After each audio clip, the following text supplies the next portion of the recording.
Magandang umaga po.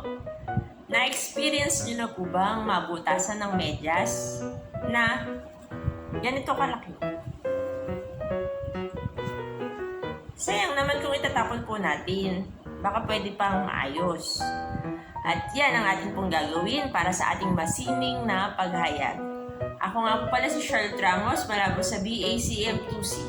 At ang ating pong gagawin ay ang Operation Repair. Panoorin po natin to. Narito po ang mga materials na ating kailangan para sa ating project. Una, kailangan po natin ng itim na sinulid. Pwede rin po tayong gumamit ng itim na yarn, yung nilalagay po sa notebook. Pagkatapos po ay ang karayom. Dapat po yung may malaking butas na magkakasya yung yarn. At gunting at ang ating i-repair na ating butas na medyas. Kung wala po tayong black yarn na mabibili, pwede po tayong gumamit ng itim na sinulid.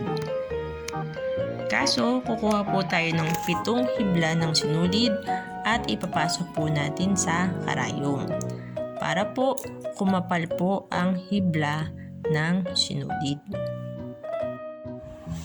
Una, ipasok po muna natin yung karayom mula po sa loob papalabas. Dapat po ang buhol po ng sinulid ay nasa loob po ng medyas. Pagkatapos po, tutusok po natin yung karayom mula po sa labas papaloob.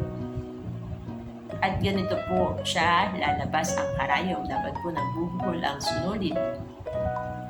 Ulit-ulitin lang po natin yung paraan kung paano natin itutusok yung karayom at papalabas nito.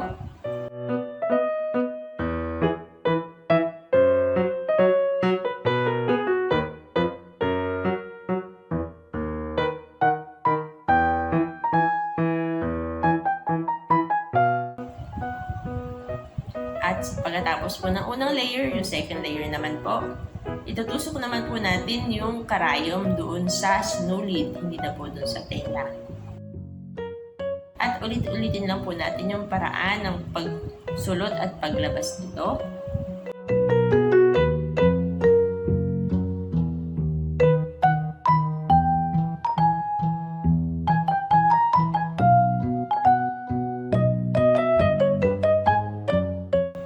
At pagdating po sa dulo ay ibubuhol na lang po natin yung sinulid. At yan ang atin pong finished product. Yan. Sarado na po ang butas ng ating medyas. Pwede na po siyang magamit muli.